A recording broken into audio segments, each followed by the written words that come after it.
It's Rufus Williams on Chicago's Essential Storyteller, WVON. The views expressed on our programs are not necessarily those of WVON, Midway Broadcasting Corporation, or our participating sponsors.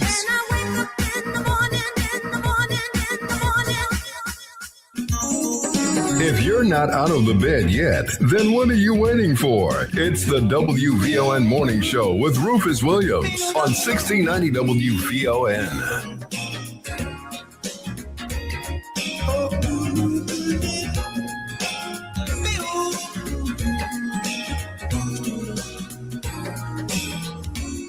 Every day you're walking by and I can see how you shine.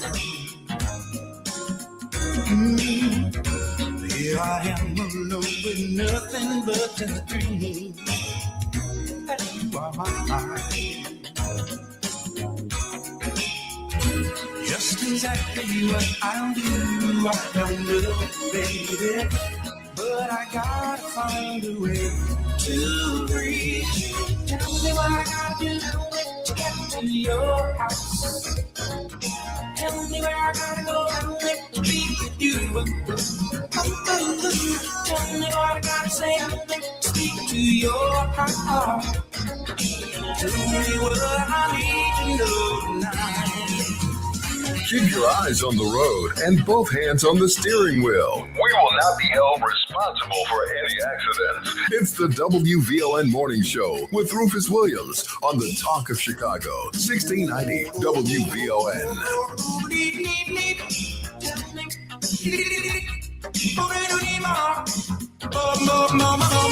The Audio Genius.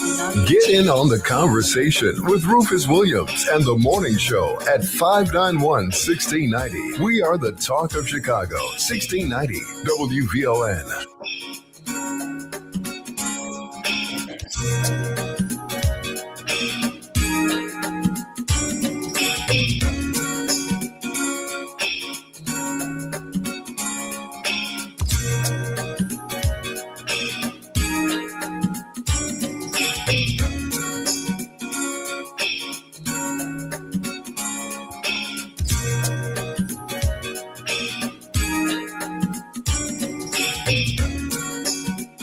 Good morning. Good morning.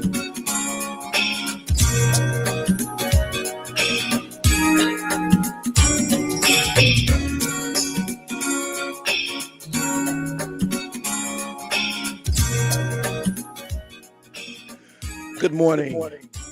Good morning and welcome to this first day of June in the year 2026. It's the Rufus Williams Show. I'm Rufus Williams, and I really wanted to begin today, as we typically do, upbeat, but it's really hard with the shocking news that we got yesterday. And I'll share directly the statement that is so has really shocked the city in so many ways, shocked the world. But a statement from the Leak family. It is with profound sadness that we share the sudden passing of our beloved Spencer Leak Jr.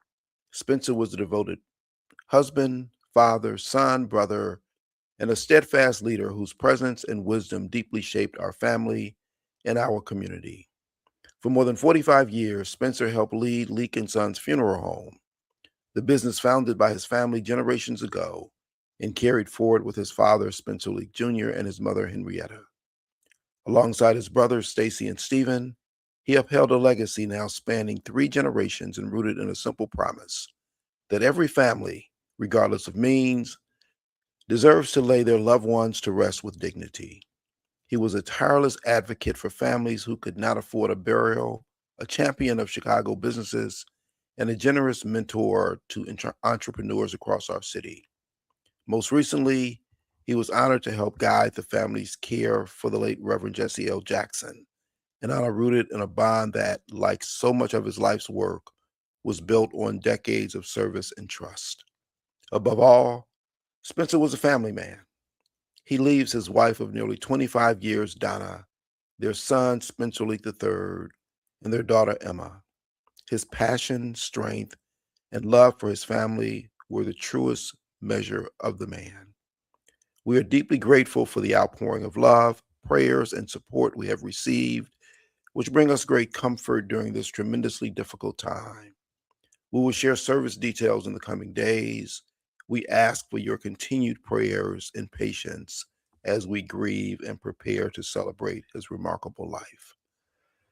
Yesterday morning, just first through a thread from WVON and then through direct contact and so many other things, we learned that Spencer Leak Jr. had passed. And this has been really, really challenging in so many ways. Spencer was just, he was there for everyone in the moments when we really need someone.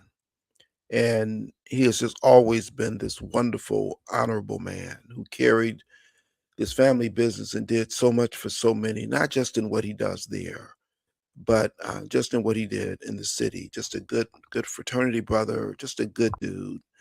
And in my post, I mentioned that when I lost my dad back in 2007, and in trying to figure out what to do, my call was to Spencer.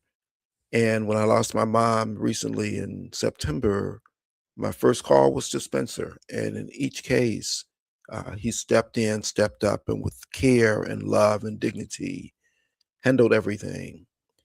I got to know Spencer pretty well as things go back when I was at the school board. And during that time, we were just losing, just a lot of children were being killed. And it seemed that I was seeing Spencer once or twice a week. And he was just the same solid person all the way through. So for someone who so many of us have called on, for someone who so many of us have worked with, has just helped us in the greatest moments of grief, it is so hard to think of the fact that he is gone, and so shocking to learn as we did after many of us saw the post that he showed that we had worn down our funeral director when he was had an IV in his arm earlier last week or late last week. So this has been a really, really tough one as we grieve Spencer Leak. And for me personally, it happens as I'm not in the studio, I'm in Louisiana, as tomorrow we will memorialize my sister who passed just over a week ago. So it's really, but I'd love to be up this morning. It's a little bit more challenging given all that's going on in these ways. So sending love and prayers and strength to Donna, to Spencer III, to Emma, to Spencer Leak Sr., to Henrietta Link, to all in his family, all who are involved. It's just an unbelievable situation, and we mourn him so very hard. I've got a guest on, Richard Townsend. Let me take a quick break. I will come back to Richard, and we'll get our show going right after this. Show with Rufus Williams coming up on the Talk of Chicago, 1690 WVON. Is reviewing life insurance on your to-do list? Now's the perfect time to add it. A friend recently told me that securing life insurance sooner rather than later can help you lock in lower rates for years to come. So I bumped this up on my list and got it done. I called SelectQuote and couldn't believe how easy and affordable life insurance is. I'm 40 and got a $500,000 policy for $16 a month. My husband's also 40 and his $500,000 policy was only $18 a month. Plus, with SelectQuote's same-day coverage, there was no medical exam required, and we were covered by the time we hung up. Knowing I have this checked off my list feels amazing, but the peace of mind knowing my family is protected feels even better. Call SelectQuote at 1-800-729-7070. That's 1-800-729-7070. Or go to SelectQuote.com to get your free quote today. That's 1-800-729-7070. Details on example rate at SelectQuote.com. Maria Pappas with Black Houses Matter. We're up to way over 400 million here. Yeah, giving money back. How about that? People in Bellwood got 10 million, Broadview 6 million, Burnham 3 million, South Holland 17 million. The city of Chicago's up to $190 million that we have given back to African Americans. Who does that? Nobody does that but WVON. Cook County Treasurer Maria Pappas with Black Houses Matter, Monday mornings at 11:30 a.m. on the Talk of Chicago, 1690 WVON.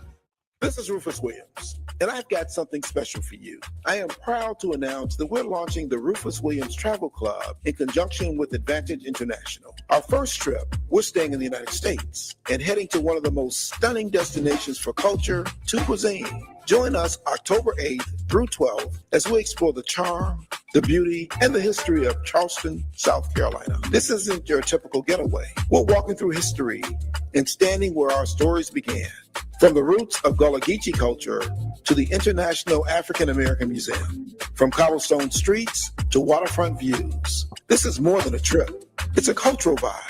To find out more, visit WVON.com and click the Rufus Williams Travel Club banner. And keep listening for more details. The Rufus Williams Travel Club will turn curiosity into understanding, one destination at a time. We are WVON.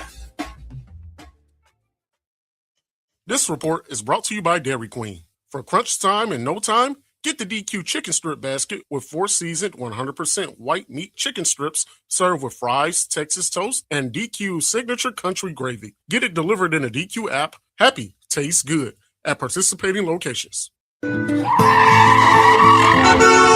WVON traffic and weather now.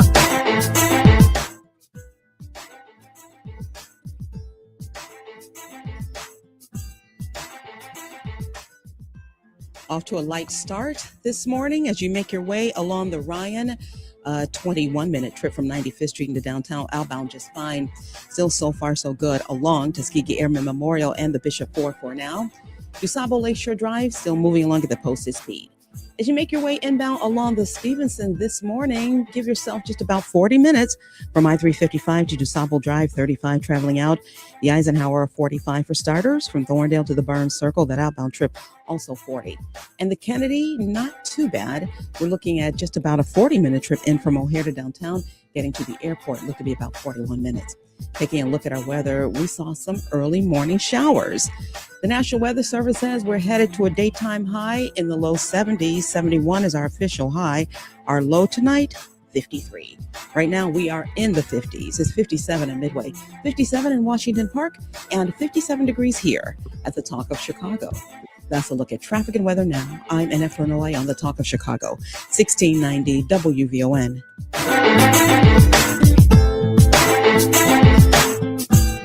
Keep your eyes on the road and both hands on the steering wheel. We will not be held responsible for any accidents. It's the WVON Morning Show with Rufus Williams on the Talk of Chicago, 1690 WVON.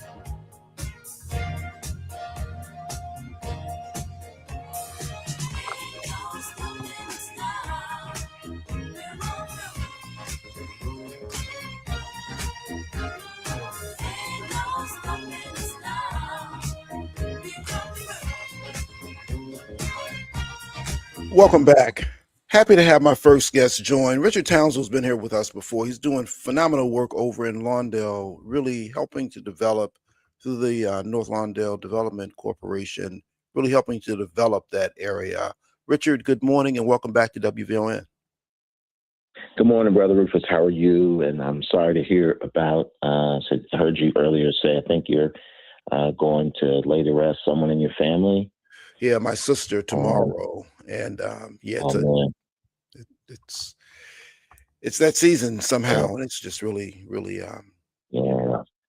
really now. Brother Leak as well. I won a Defendant of Excellence Award last year when the dad was honored, and Spencer Leak Jr. was there, and the family was there. So our prayers are going out to them and to you as well. Well, thank you so much for that, Richard. It's it's tough, but we're gonna, as we always do, we're gonna rise through it and push through it and just make some things happen, as you consistently do where you are. So talk to us about what the newest things are that you're working on over there in North Lawndale. Well, we just had a ribbon cutting a couple of weeks ago for 33 new homes that we're building. 2 of them in particular that folks in the community were able to walk through. We had about 160 people there.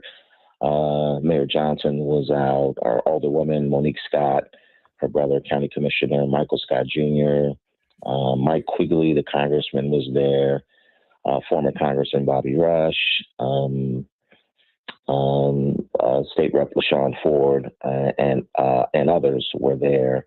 So it was a great ribbon cutting. We walked people through the 2 new homes of 33 that we're building in North Lawndale in this phase, and then in the fall we're going to start the next 20. And so, yeah, we've got a lot going on. The dilemma for us is right across the street from those 2 homes that we built are 2 homes that are owned by the Cook County Land Bank. The last time we were on, we discussed how much land the land bank has in North Lawndale and how much is not being we've applied for. And it's just been, over a year that we've applied for some of these lots. And they've sold them to other folks, even though right next to where we're building, there are land bank lots. And there are other ones in areas that we're building where the land bank has not. We've put in applications. We've heard nothing. And it's just been tragedy. The land bank has in North Lawndale, according to their own records, 234 vacant lots in their inventory, more than any other neighborhood in the city of Chicago. And they've only disposed of 31 of those lots. Richard, how do you make sense of that? What are they looking to do? Why won't they move those so that they can be developed? Because, the work that you all are doing there, and as we're seeing finally some real life coming back into a community that had been devastated by so many years ago. What do you think the issue is? I couldn't tell you. I think I've talked with their chair, Bridget Gaynor. I've talked with board members of theirs. I've had numerous, conversations and email messages back and forth with Jessica Caffrey, their executive director. And we don't even want we wanted like 10 of the 234 lots that they have, maybe at the most 20, which wouldn't even be 10% of what they have in North Lawndale right now.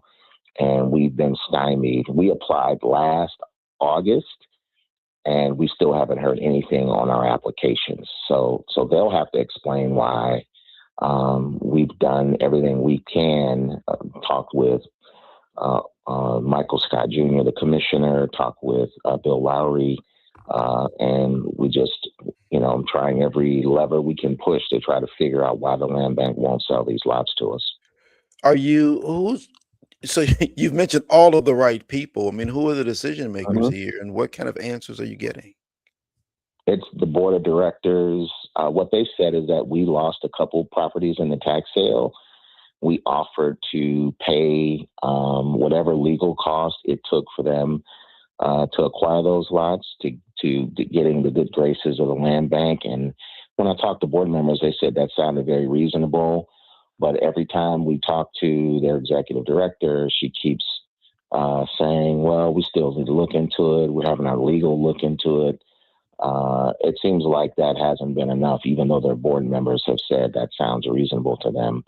And so, yeah, we've acquired, there's a lot of vacant land in the neighborhood. Sometimes we didn't pay back taxes on a couple lots that we didn't know about, and what the land bank could have said was, hey, we'd like to give you these, but these 2 seem like you haven't paid them yet. And we were like, oh, shoot, let us pay them and then get back in good graces. But they acquired them aggressively. And so now they're using that as a reason why they can't sell other lots to us. Which has got to be good. It doesn't. There's got to be something else to this story, because, in the development that you all have done and proven what you're capable of doing in a neighborhood that is is truly rebounding, it doesn't make sense that they would not. And with the people who you've mentioned who are engaged and involved, it just doesn't make sense that this wouldn't be happening. So what is it? Obviously you're sounding the alarm, elevating it to the public. What else can we do to try and help make this happen?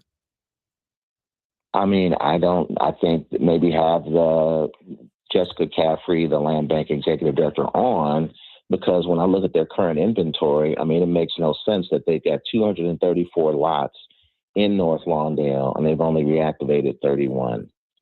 That's a terrible number. There's like 300 and some in Inglewood. They've done about 130 that they've reactivated. But North Lawndale has the largest collection of vacant lots of any neighborhood. And they've only, they've done very few. And I'm like, we're not even asking for all of them. We just want, 10 or 20 that are literally strategically next to other homes that we're already building.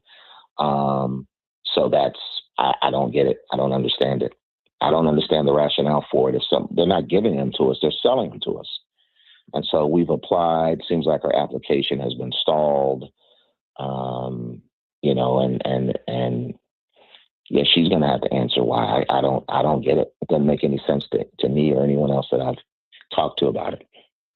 Well, thank you for elevating it. The words have been heard, and hopefully through your efforts there with the people you mentioned, the commissioners, with Bridget Gaynor and all, and as well as elevating it here, some movement can happen. But we're certainly open, to having more conversation publicly and otherwise to see what we can do to try and help make this happen. Lawndale is too, when I was there working at BBF, it's just something about the proximity of this neighborhood and all the resources in this neighborhood that doesn't make sense for it not to be developed at the levels that it should to benefit those of us who have been there forever. Yep. And that's who we're building for. We're building for everyday folks. We're not building for, most of the homes that we built to date have been bought by folks that historically live, work, or worship in North Lawndale. And so, folks that have ties to it, that are coming back to the neighborhood. So probably 90% of our buyers have been folks that were renters in North Lawndale. So it makes no sense that, first of all, to have this many vacant lots that you're not putting back on the tax rolls makes no sense in a time where everybody's scrambling for revenue, and also to have Black folks to be able to have equity and their path to wealth creation. I would think the land bank would want to expedite that, but it's just been stalled. So it makes no sense to me unless they have another plan that we don't know about. Yeah, and therein lies the question. So given the connections that exist through the city, through the state, through the county, it doesn't make sense that this isn't otherwise known. And maybe it's planning that can help as well. But we're here for you, Richard. We appreciate the work that you all consistently do in North Lawndale, because that also elevates the entire city and the community. So thanks for coming on and elevating this with us. Thank you so much. Thank you so much. Appreciate you, brother. I appreciate you as well. Be well, my friend. Have a great day. You too. Let's find out from Annette what's going on in the news. I've got much more for you, a full show, which we'll get further into when we come back after this. A little rain for starters, but temperatures are expected to climb into the low 70s. Good morning. I'm Annette Flurnoy, and here's what's happening. Chicago is remembering Spencer Leak Jr., a pillar of the community, social advocate, and business leader. Spencer Leak Jr. died unexpectedly over the weekend. He was the vice president of Leak & Sons Funeral Homes, a third-generation business that has served the community for generations. Spencer Leak Jr. was a close friend to WVON. WVON presidents Melody Span Cooper and Pierre Cooper sent out acknowledgments of his passing corporate-wide and says they will provide details of his services as soon as they are released. His father and grandfather were involved in the civil rights movement. The Leak family remembers Spencer as a devoted husband, father, son, and brother. He was 56 years old. Well, it seemed murky over the weekend, but lawmakers working through the midnight deadline passed Governor J.B. Pritzker's nearly $55.9 billion budget. It raises lawmakers' pay and temporarily suspends the Illinois upcoming gas tax. Rideshare drivers in Illinois will soon have the right to form a union, and Governor Pritzker is praising new legislation that aims to keep patient medical records related to abortion care in Illinois private. I'll have much more on the passing of the budget later this morning. That to look at our news now on 1690 WVON. Traffic and weather up next. WVON News Time, 7:32. Obama Presidential Center opens to the world on Chicago's South Side. The ancestors are proud. We're WVON. This summer, we're taking our streets back with peace. The faith community of Saint Sabina is calling on the entire city to stand together for the Summer Peace Takeover Friday, June 5th at 7 p.m. Join thousands of Chicagoans for a powerful rally and march for peace featuring special guest, Chicago's own Chance the Rapper. Meet us at Saint Sabina, 1210 West 78th Place as communities from across the city come together with one message. Enough is enough. Let's uplift our neighborhoods, empower our youth, and show the nation what unity in Chicago looks like. The first 1,000 people will receive free t-shirts. So bring your family, friends, church groups, and neighbors. This isn't just a march, it's a movement. The Summer Peace Takeover, Friday, June 5th at Saint Sabina. Peace starts with us. Chicago, be there.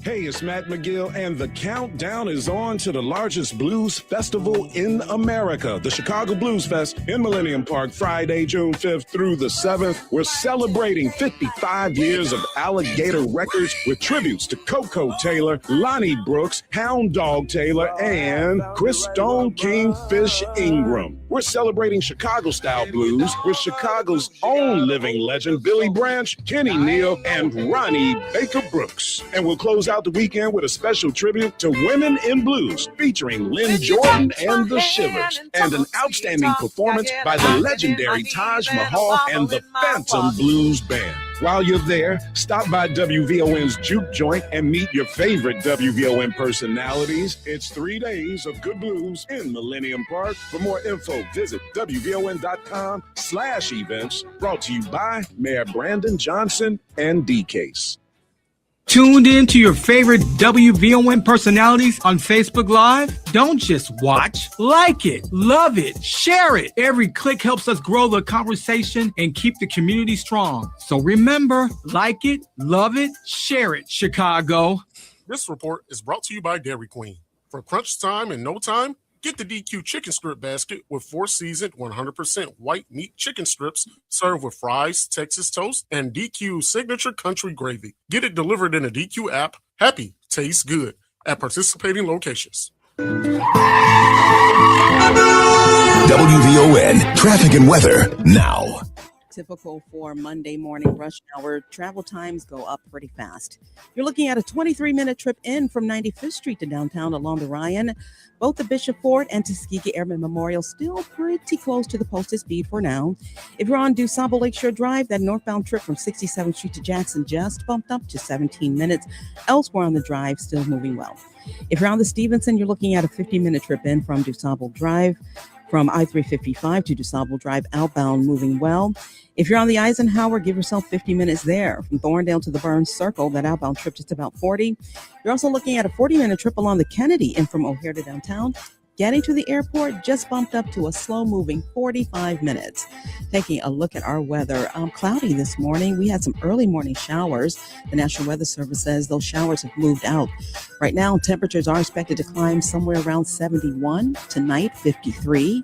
Currently, it's 57 at Midway. It's 57 in Calumet Park and 57 degrees here at the Talk of Chicago. That's a look at traffic and weather now. I'm N.F. Lenoy on the Talk of Chicago, 1690 WVON.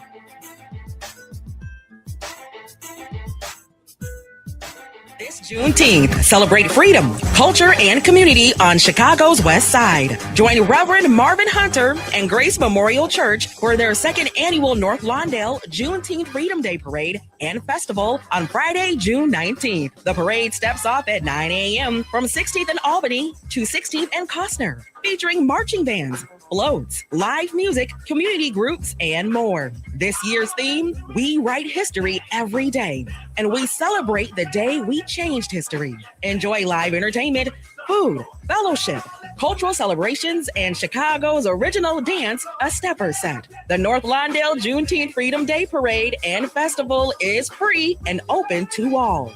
For vendor, sponsorship, or volunteer information, email rootsfestch@gmail.com. Friday, June 19th. Come celebrate freedom, heritage, and community. If you're not out of the bed yet, then what are you waiting for? It's the WVON Morning Show with Rufus Williams on 1690 WVON.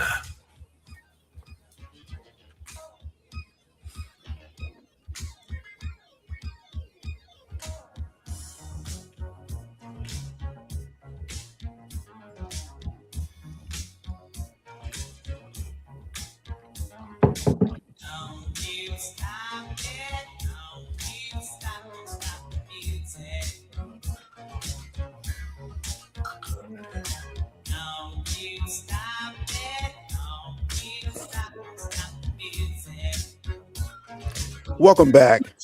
As you know, we have been recognizing health and wellness for the last month. We're going to go into it in the month of June as well. Although we're going to work hard on talking about men's issues in the month of June, I'm excited to kick it off with a real conversation about women's issues. I have an opportunity this morning, we do, to have joining us this sister. She is a physician, a surgeon, a researcher, an advocate, a coach working at the intersection of health justice, reproductive equity, and personal empowerment. She's a professor. She's a double board certified gynecological oncologist. Okay, she's just a badass. It's Dr. Kimmy Dahl, who is actually going to be in conversation tomorrow evening with our very own Samantha Chapman. Dr. Dahl, good morning and welcome to WVON. Thank you so much for having me. Good morning, Rufus. It's an honor to have you. My goodness, you've been busy. I have been busy. I've been on assignment. I've been on mission. And we love it. And in addition to all that, and the reason you'll be talking with Samantha, you've written this book, A Terrible Strength. Mm-hmm. Given all that I shared about all that you've done, I don't even know how you could have done all this stuff in one life, but you've been doing that. Talk to us about what you've learned and what this terrible strength is that you felt that you should really share with all of us. Yeah, thank you for having me. I'm very excited, especially to be coming to Chicago because my physician self was made in Chicago. I trained there for several years. A terrible strength is something that I know we don't usually see those words put together, but the reason my book is called A Terrible Strength is because it's really evoking something that we Black women move through the world with, which is that we're taught to be strong. We're taught to have to, deal with racism and sexism and all sorts of isms as we walk through society. And there's a way that we have to armor up and we can't actually be that vulnerable. But when it comes to womb health, gynecologic health, the issues that are going on with people's uterus, womb, whatever word you want to use for it, that same strength and lack of vulnerability leads us to endure severe symptoms, pain, bleeding, cramping, etc., to normalize those, to neglect ourselves. And unfortunately, it also leads the medical system that I'm a part of to also neglect and normalize those symptoms in us because they don't see us as needing help. So I call it A Terrible Strength. That's the name of my book because I want to honor the fact that Black women are strong. It's very clear, but also to recognize that strength really works against us in my whole world, which is womb health and well-being. And I really want that to change. Dr. Dahl, I don't know why slavery came back into mind as you were describing all the strengths that Black women have to have, but it seems this is a string that has been unbroken from going back to that time. Is that what you see in your research? 100%. I'm glad you brought it up. I mean, my field, gynecology in particular, has a very close relationship to slavery and the enslaved women because gynecologists were the ones who were brought in to create insurance policies for Black women who were bought into slavery to say, yes, this woman will reproduce for you. And they were signing off on these insurance policies. That then led to Black women being available for experimentation to learn a lot of the surgical techniques that are now taught today to gynecology trainees and gynecologists all over the country and all over the world. So unfortunately, the field that I'm in came from and was birthed in this idea that Black women are so strong that we can experiment on them, we can operate on them, we can learn on them. But at the same time, because they're enslaved Black women, we don't actually care about their health and well-being. So you can tie a direct line from the origins of this idea of Black women being overly strong to the kinds of things that I talk about in the book with fibroids and endometriosis and heavy bleeding and uterine cancer and the neglect in those conditions. So I think you're spot on in bringing that up. Yeah, this is probably not a good time for me to be in Louisiana because it just because there's so much here, and I'm starting to boil from just this conversation that we're having, and I'm trying to elevate it at some point. No, we're going to elevate it. We have to honor our history. The other thing though is that you said this is where the strength comes from, and to me that's the elevation is that we're from people who endured and survived this. And my mission, Rufus, is to say if all of this knowledge came from our bodies, then we are going to also benefit from that knowledge. We're going to benefit from the medical advances too. And that has to also be our due. We're so fortunate to have you doing that and have you sharing it and bringing it right into focus because we really do need that. You mentioned that you spent time here in the city. Talk about your time you were at Prentice, you were at Cook County, which is where everything happens. Yes. But talk about the experiences that you had when you were working here. Oh, they were so formative. First of all, I love taking care of the women of Chicago. As I was just listening to all the Chicago updates, I was getting so nostalgic. I was like, oh, I got to come back. So yes, I worked at Prentice Hospital and I worked at Stroger Hospital as a trainee and for 4 years. And I learned a lot of things. Interestingly enough, I had chosen Prentice and Northwestern at the time because I was so enamored with the idea of a hospital that didn't have any VIP floors. It didn't have segregated care on the surface, because that's where I'd come from in medical school in New York. So I learned in working there that there's so much inequity in care that doesn't have anything to do, right, with segregated wards or different levels of VIP care, et cetera. And my experience at Stroger really taught me that even the same physicians, because we were the same doctors going back and forth, in different circumstances can unfortunately give very different care just because of the environment we're in. So what I'll never forget is when I was at Stroger, I was working in the clinic and a woman came in just for like a routine pap smear. And I had asked her about her cycles and they just sounded too heavy to me. I said, that just seems like a lot. So we got a blood test on her. And her blood count, Rufus, came back at 4, which is critical. That is, if she was in the hospital, that's when you would get the alert, alert value. This person needs an emergency blood transfusion. This Black woman walked into the clinic like that. So when I called her, because I called her afterwards, I said, listen, you got to come back. You need a blood transfusion. Like your periods are too heavy. She laughed at me. She was like, girl, my periods in my family are always strong. They always have been. And I have to go to work. She worked in a grocery store, like stocking groceries on the shelf. So this is a physically demanding job. This is what we mean by a terrible strength. This woman is operating at barely livable threshold levels of her blood count, which delivers oxygen to our body. And she has, 1, normalized the fact that she's bleeding that heavily, and then 2, is still functioning.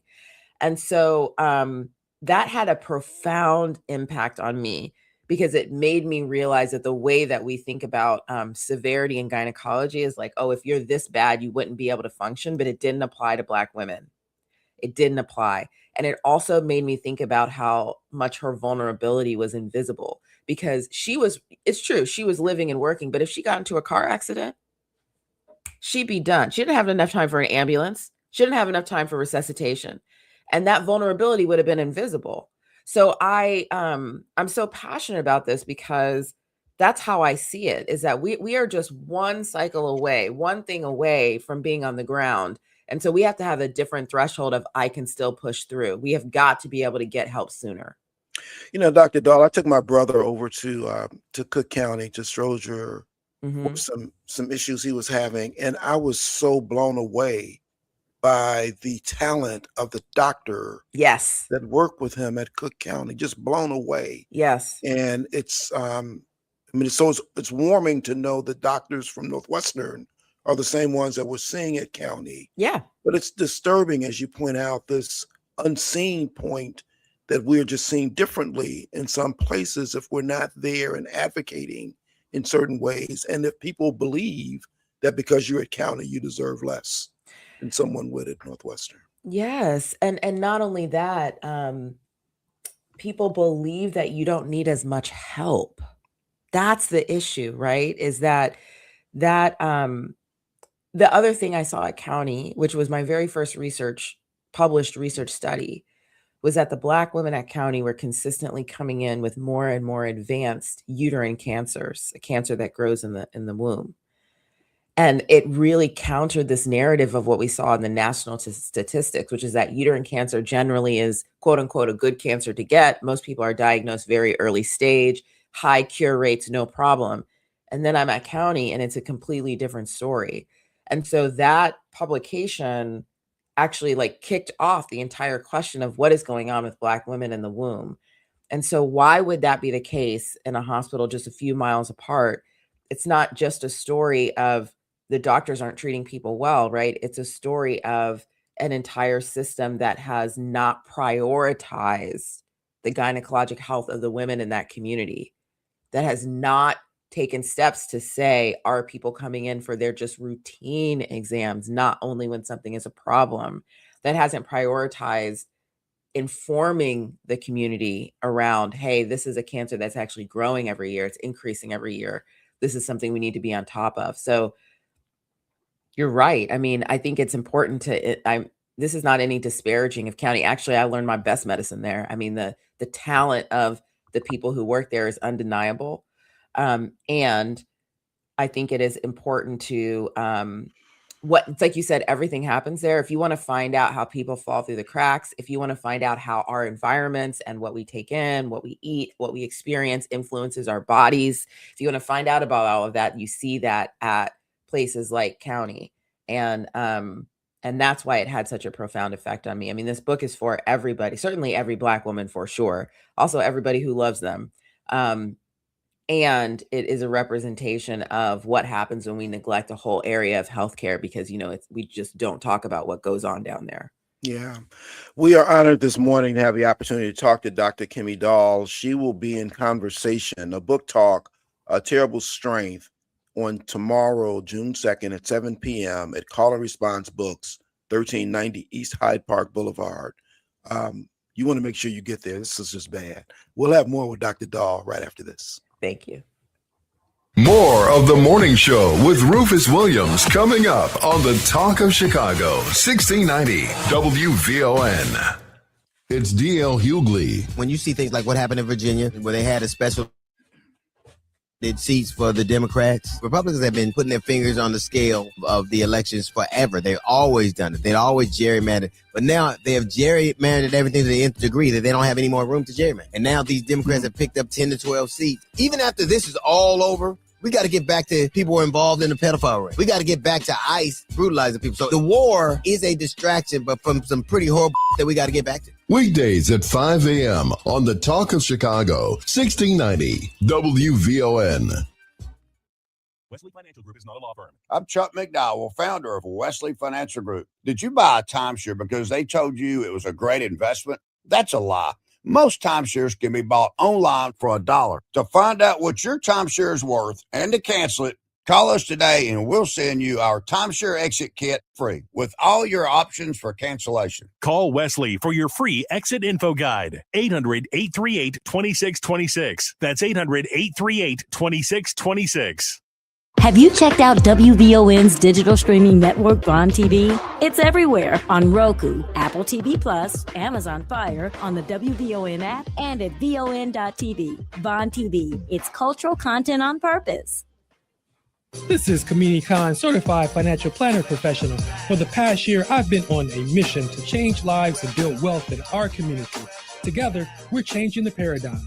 This year, I'm back with a new series, Wealth Strategies, Money Talks. Join me every Tuesday at 8:30 a.m. on the Rufus Williams Show as we have thoughtful discussions around building wealth in our community. We'll discuss topics like investing, savings, tax strategies, retirement, and all things money. Yes, that's Tuesday at 8:30 a.m., so set those alarms. Also, be sure to check out the podcast at WVONwealthshow.com. Komini Khan is a certified financial planner professional with Optimal Planning Partners in alliance with Equitable Advisors LLC member SIPC in Oak Brook, Illinois. For more information, please call 630-575-5046. This report is brought to you by Dairy Queen. For crunch time in no time, get the DQ chicken strip basket with 4 seasoned 100% white meat chicken strips served with fries, Texas toast, and DQ signature country gravy. Get it delivered in a DQ app. Happy tastes good at participating locations. WVON traffic and weather now. Inbound Ryan, still a 23-minute trip from 95th Street into downtown. As you make your way along the Bishop 4, we are seeing just a few brake lights approaching 103rd Street, then slow all the way in. Tuskegee Airmen Memorial, pretty much the same, but starting at 111th Street. If you're on DuSable Lakeshore Drive, making your way from 67th Street to Jackson, expect a 17-minute trip. Hollywood to Monroe, still moving well. The inbound Stevenson, still at 50 minutes in from I-355 to DuSable Drive, outbound 40.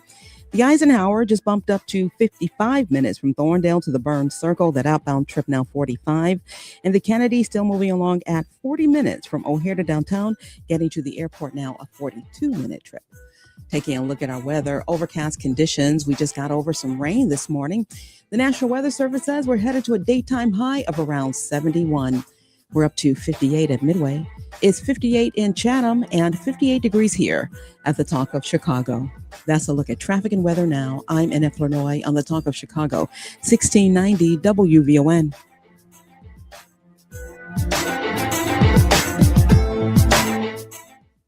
Keep your eyes on the road and both hands on the steering wheel. We will not be held responsible for any accidents. It's the WVON Morning Show with Rufus Williams on the Talk of Chicago, 1690 WVON.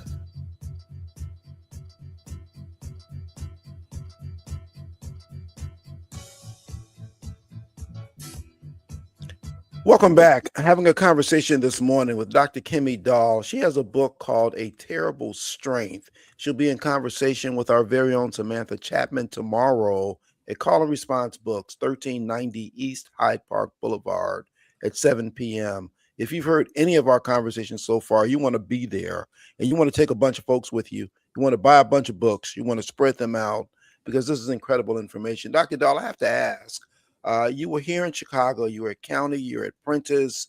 You're telling stories, remarkable stories of how and why you all are so strong and why it's challenging in all those ways.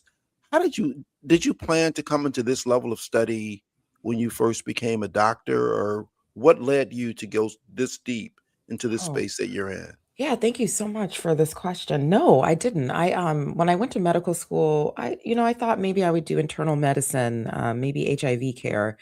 It was really when I was in medical school and exposed to OBGYN as a field, and something in me just got so excited taking care of women through all these important times in their lives. One day you're delivering a baby, the next day you're doing a hysterectomy, the next day you're counseling a teenager. I really enjoyed that breadth that the field brought to us. However, it was when I was in Chicago that I started realizing that some of the things I was being taught didn't jive with who I was in my experience as a woman or a Black woman. I started realizing that as being part of the system, I was part of the system too. I made a mistake on a patient that I didn't think was in enough pain to have a very critical diagnosis that she ended up having. It really pulled me back to realize there's something missing about gynecologic care that I'm not learning and that I need to understand better. And so that's what led me to say, one, I want to get subspecialty training in gynecologic oncology, because this is where it becomes life or death. These are the cancers of the reproductive tract, uterine cancer, ovarian cancer, et cetera. But then also I need to actually learn these scientific techniques to ask questions so I can parse apart what we're being taught as just normal. I was essentially taught that, Black women just have more fibroids. We just have more cancer. This is just the way it is. And you can learn that, but it's hard to know how to unlearn that until you understand the science behind it. So I went to graduate school to get a master's degree in epidemiology and clinical research so I could design the kind of studies to pull these things apart. There were multiple women I met along the way that pushed me along this pathway. I mean, you keep seeing people who look like you who aren't doing well, and the narrative just doesn't add up.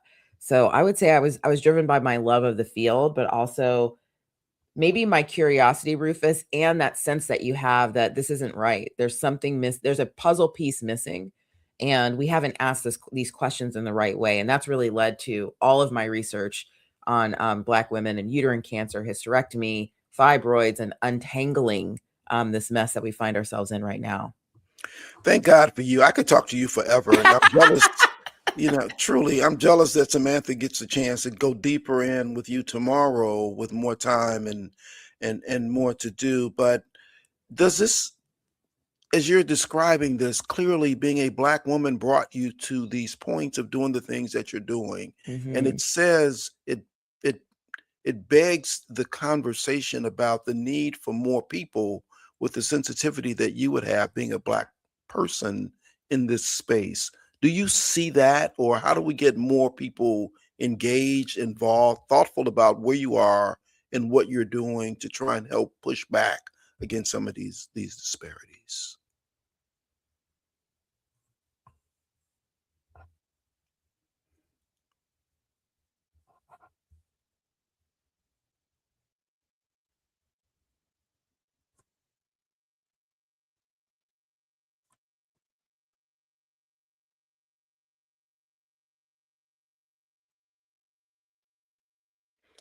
And so I think somehow in here I am, I lost Dr. Daw, but let's, Dr. Daw, Rufus is on the line right now. okay. Dr. Daw, did I lose you? Oh, I'm so sorry. Yeah, it was, my hotel internet kicked me off. I'm so sorry. My apologies, my deep apologies. No, that's okay. I thought it might have been mine, which often happens as well. Okay. But I was just asking, about in short breath, having more Black doctors might help us get further along with the sensitivity that you bring to the conversation. Do you believe that would be helpful in trying to deal with some of these disparities that we see? It would be very helpful. First of all, we know from research, we know that when Black patients have Black doctors, they have better outcomes. We've already studied this, so we know that for a fact, just in terms of the clinical experience and somebody being in the office with somebody who looks like them. However, I want to emphasize what you brought up, which is that we also need Black physician scientists on the research side to ask the questions that didn't have answers or don't have answers to this date. It is really appalling to recognize that, if we only have 3% of Black doctors are Black women, 6% of doctors overall are Black, the numbers for Black physician scientists are about 1/10 of that. So, in my field, we're talking about maybe less than 10 of us that are working and researching and asking questions about what's happening to Black women with regard to these conditions. So it is so critical that we are in these spaces, because the way that we see ourselves and the curiosity that we have lead to questions that are, one, new, and two, help everyone. My recent research that we've been working on for years just changed the clinical guidelines for uterine cancer diagnosis for the whole country. It's going to improve care for everyone, but it started with asking questions of what's going on with Black women. So I couldn't agree more that it's critical. And for anybody listening who knows a young person or any young person who is thinking about medicine or science, please keep going. We absolutely need you.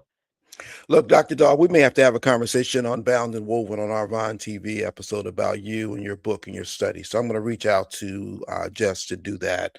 But I'm so grateful to have had the opportunity to share some time with you this morning. And again, I encourage everybody to get out to Call and Response Books tomorrow at 7 p.m., 1390 East Hyde Park Boulevard. Meet this sister, hear more about where we are and what can be done. A terrible strength. Dr. Kimmy Daw, thank you so much for your work, and thanks so much for being with us this morning. Thank you so much. I appreciate it and look forward to a future conversation. Take care. Indeed. Be well. Let's find out from Annette what's going on in headlines and what's in Black Information News. I've got more for you when we come back.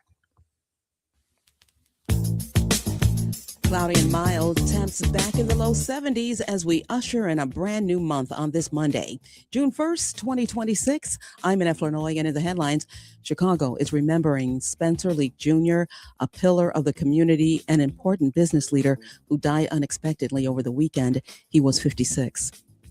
Well, it seemed murky over the weekend, but lawmakers working through the midnight deadline passed Governor Pritzker's $55.9 billion budget early this morning. However, the issue over a new stadium for the Chicago Bears is still unresolved.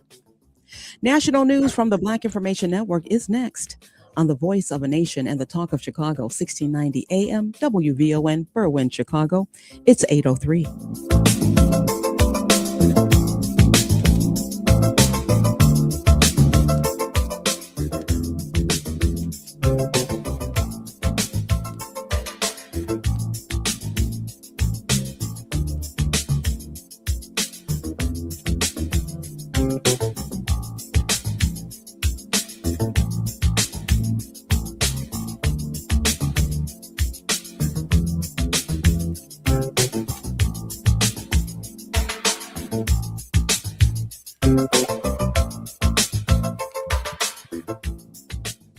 VIN News Now. A clash over transgender athletes and high school sports in California. Republican frontrunner in the governor's race, Steve Hilton, spoke at a Save Girls sports rally. Gavin Newsom, you say you reject the insanity of biological boys and girls sports. Well, why don't you do something about it then? At the state track championships, A.B. Hernandez won 2 events as protests erupted outside. Officials say rules allow shared titles in such cases.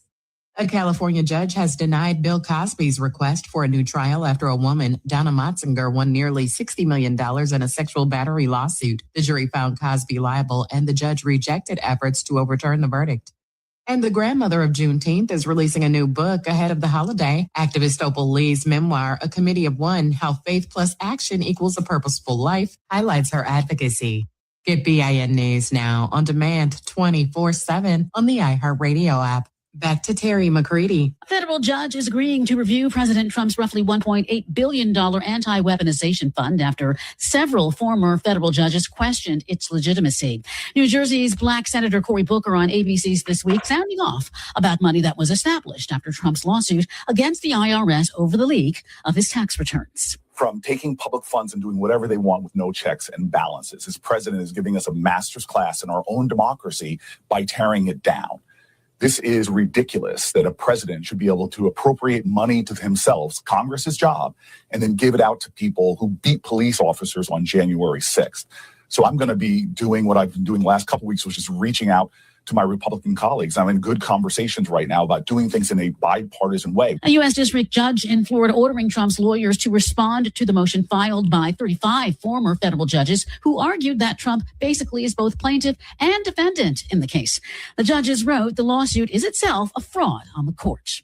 President Trump discussing a final determination on a memorandum to extend the ceasefire with Iran for 60 days. In a post on Truth Social, Trump said Iran must agree they will never have a nuclear weapon and the Strait of Hormuz must be open immediately with no tolls. It gives President Trump something that he can call a win, but it's not the clean victory image that he was seeking, right? President Trump wanted to show that pressure forced Iran to back down. Former State Department senior advisor Nega Anga, Trump said any water mines would be destroyed by the U.S. military and noted the U.S. blockade of the strait will end.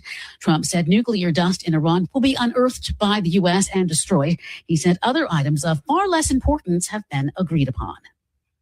A federal judge rejecting several search warrant applications linked to an investigation involving television journalist Don Lemon. The action eventually led prosecutors to withdraw their requests after repeated court concerns over their legality. The case stems from a January protest at City's Church in St. Paul, Minnesota, where demonstrators targeted a pastor who also served as a supervisor at an ICE field office.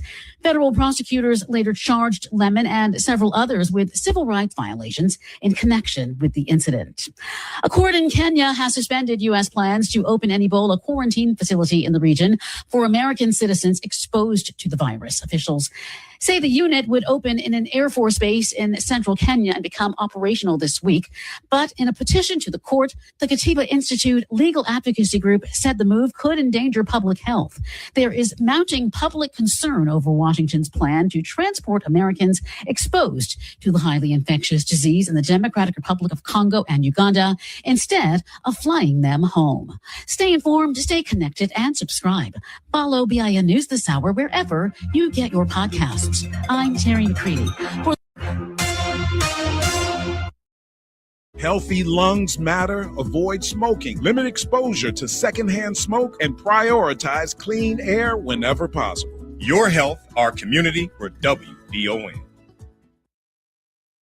This report is sponsored by D&W Injury Lawyers. Car accident? Call D&W right now. Slip and fall? Call D&W right now. Any accident at all? Call D&W Law right now and get the help you deserve. Don't hesitate. Call the 8s. 312-888-8888. Your trusted local personal injury lawyers ready to fight for you. This is Rufus Williams, and I've got something special for you. I am proud to announce that we're launching the Rufus Williams Travel Club in conjunction with Advantage International. Our first trip, we're staying in the United States and heading to one of the most stunning destinations for culture to cuisine. Join us October 8th through 12th as we explore the charm, the beauty, and the history of Charleston, South Carolina. This isn't your typical getaway. We're walking through history and standing where our stories began. From the roots of Gullah Geechee culture to the International African American Museum, from cobblestone streets to waterfront views. This is more than a trip. It's a cultural vibe. To find out more, visit WVON.com and click the Rufus Williams Travel Club banner. And keep listening for more details. The Rufus Williams Travel Club will turn curiosity into understanding, one destination at a time. We are WVON. I've tried everything to stand out at work. Donuts, a company coffee blend, even dressed as the company mascot for Halloween. There's an easier way, a ComEd facility assessment. Their engineer gave my company free insights and actions that saved us $732,000 on energy. Easy, right? Learn how ComEd can help you save at ComEd.com/facility assessment. ComEd, powering lives. Savings will vary based on customers' usage and rate. Hey, it's Cleopatra Draper. Join me for the Midday Show weekdays at 9 a.m. where we'll sip and spill all the tea. Do you want it hot or cold? Either way, we're serving up the flavor of the day. Weekdays at 9 a.m. right here on the station giving you what's now and what's next. 1690 WVON. This report is brought to you by Dairy Queen. For crunch time in no time, get the DQ chicken strip basket with 4 seasoned 100% white meat chicken strips served with fries, Texas toast, and DQ signature country gravy. Get it delivered in a DQ app. Happy tastes good at participating locations. At WVON, we are black and proud and black in pride.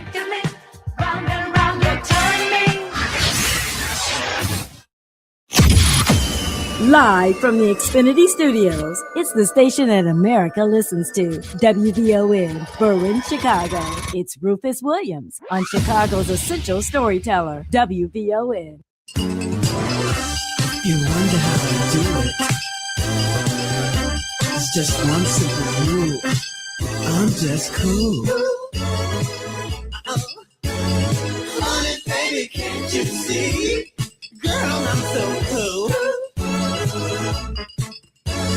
Ain't nobody bad like me. Hey. R-U-F-U-S.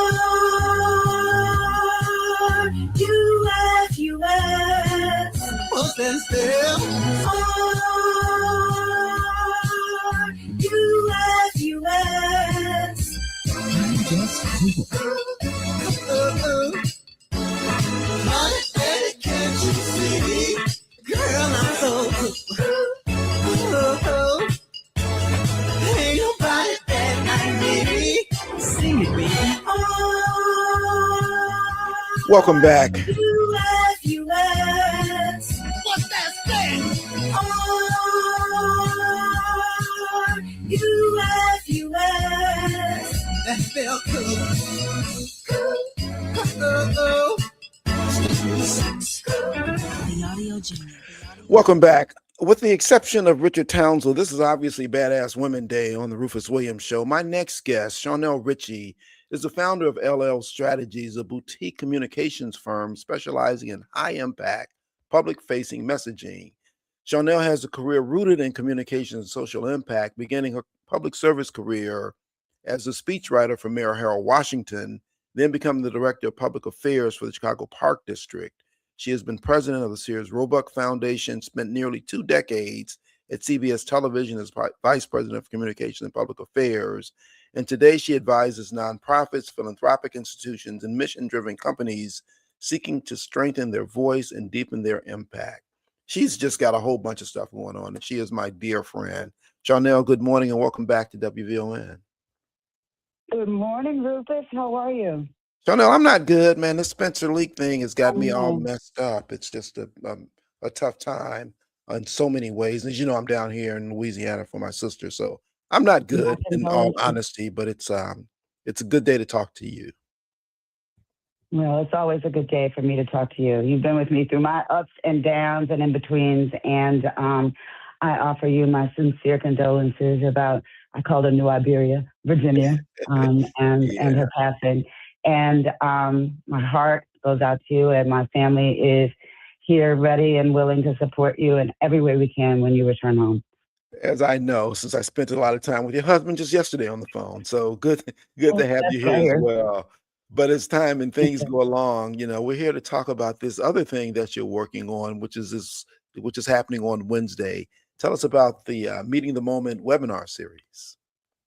So the Meeting the Moment series has been going on for 9 months now, and we've learned a lot of things from our nonprofit communities that are Black and Brown serving.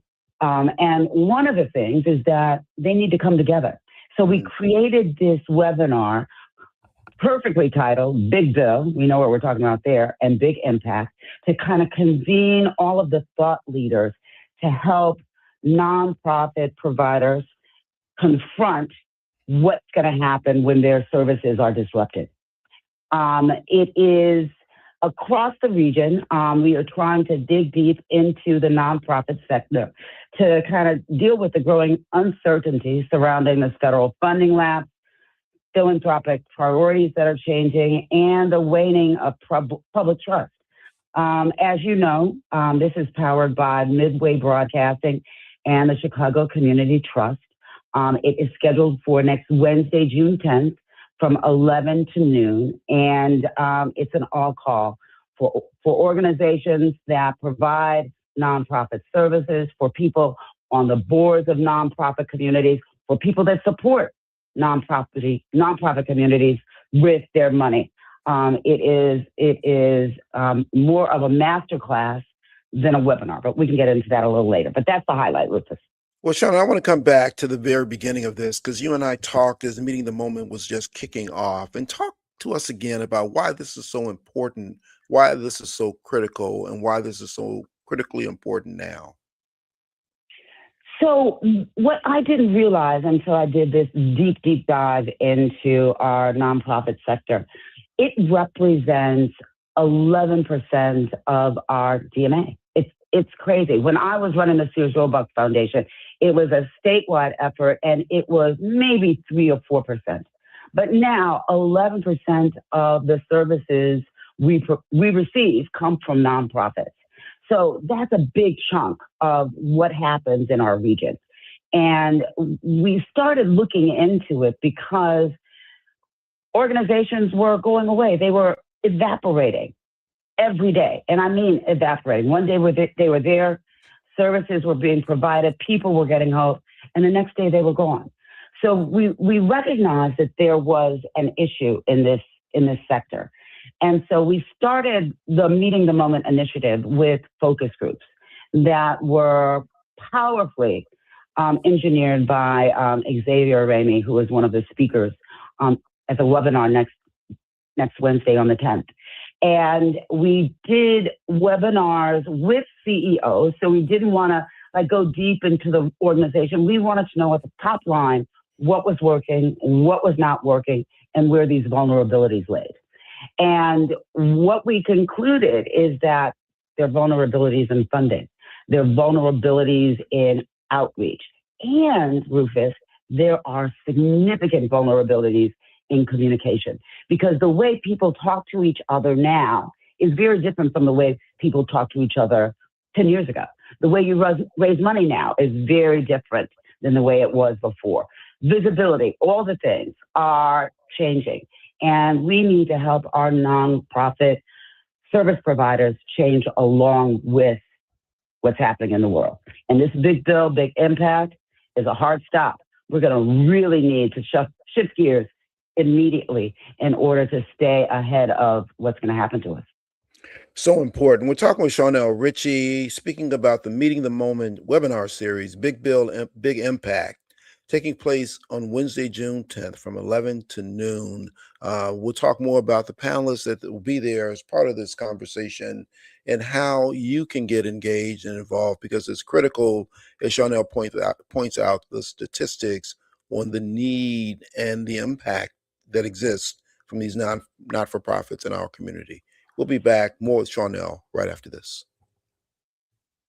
It's D.L. Hughley. When you see things like what happened in Virginia, where they had a special election and expanded seats for the Democrats, Republicans have been putting their fingers on the scale of the elections forever. They've always done it. They've always gerrymandered. But now they have gerrymandered everything to the nth degree that they don't have any more room to gerrymander. And now these Democrats have picked up 10 to 12 seats. Even after this is all over, we got to get back to people who are involved in the pedophile ring. We got to get back to ICE brutalizing people. So the war is a distraction, but from some pretty horrible that we got to get back to. Weekdays at 5 a.m. on the Talk of Chicago, 1690 WVON.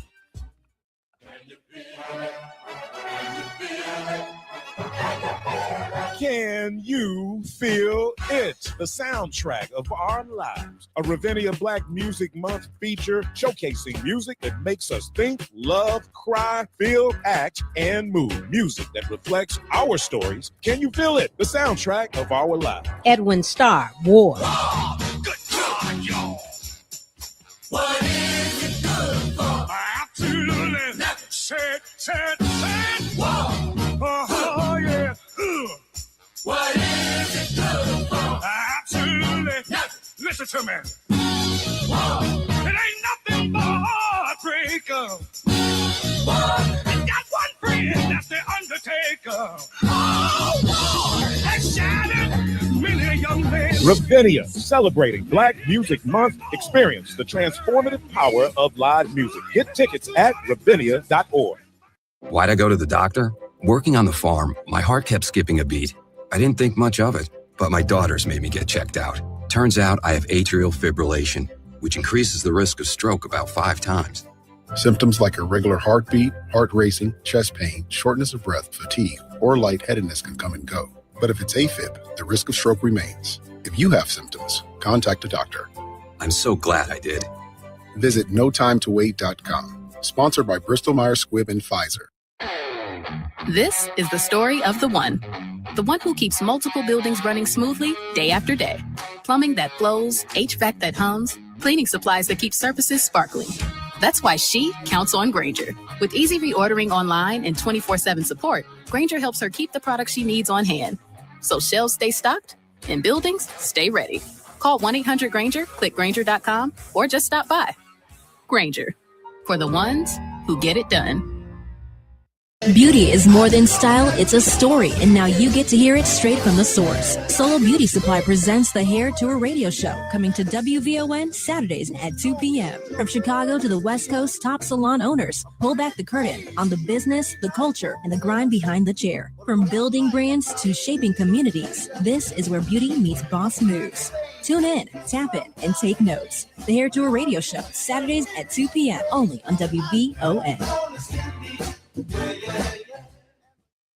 This report is brought to you by Dairy Queen. For crunch time and no time, get the DQ chicken strip basket with 4 seasoned 100% white meat chicken strips served with fries, Texas toast, and DQ signature country gravy. Get it delivered in a DQ app. Happy tastes good at participating locations. WVON traffic and weather now. Well, a little good news. The inbound Ryan, not terrible. You're looking at a 20-minute trip in from 95th Street into downtown. Getting there along the Bishop Ford, you'll hit the brakes right around 103rd Street. Otherwise, some minor stop-and-go traffic as you make your way to the Ryan. Tuskegee Airmen Memorial, we're seeing some heavy traffic around 111th Street and slow to the Ryan. DuSable Lakeshore Drive, now an 18-minute trip from 67th Street to Jackson. The heaviest right now from 18th to Monroe. Hollywood to Monroe, just about a 17-minute trip. We're seeing some congestion right around Belmont and stop and go to Oak Street Curve. As you make your way along the Stevenson, 46 minutes in from I-355 to DuSable Drive, 40 traveling out. The Eisenhower, 52 minutes in from Thorndale to the Burns Circle, the outbound trip at 45. And the Kennedy inbound from O'Hare to downtown just bumped up to 42 minutes. Getting to the airport, still a 42-minute trip. Taking a look at our weather, cloudy and mild. The National Weather Service has a new daytime high of 70 now. Tonight, 53.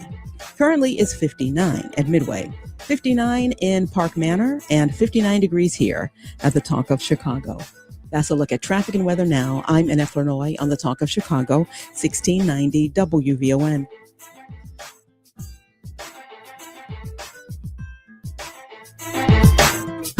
If you're not out of the bed yet, then what are you waiting for? It's the WVON Morning Show with Rufus Williams on 1690 WVON. Tuned in to your favorite.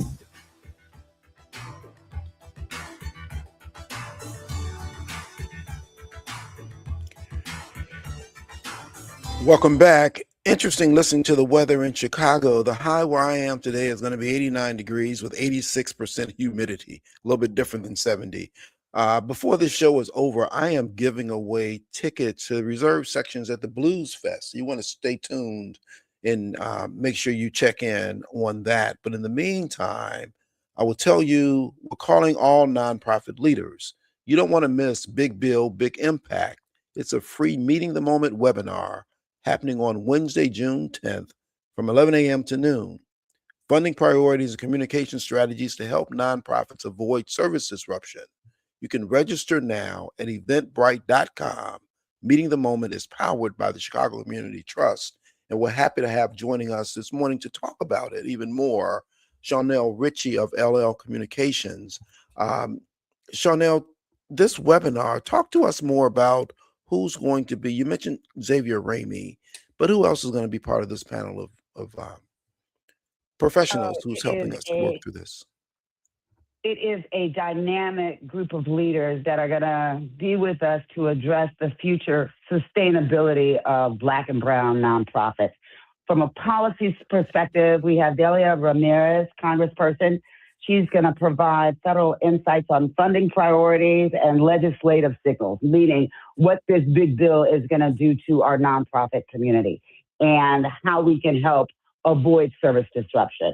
We have Xavier Ramey, as you just mentioned, who facilitated our focus groups, but stands at the head of an organization that understands how to make nonprofits viable in difficult times.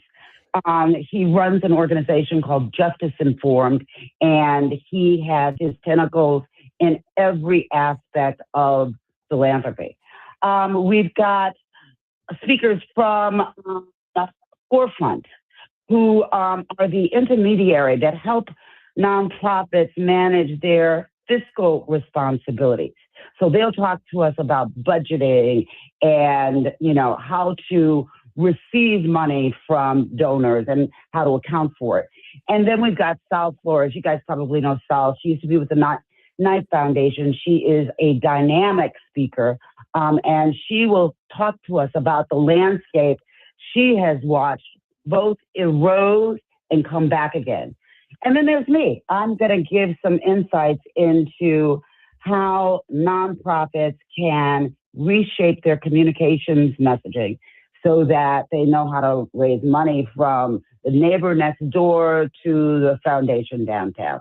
Just to give you a brief overview. We're looking at this, Rufus, not as, your general webinar, but as a master class in what nonprofits can be doing now to avoid service disruption as a result of the big bill and its big impact.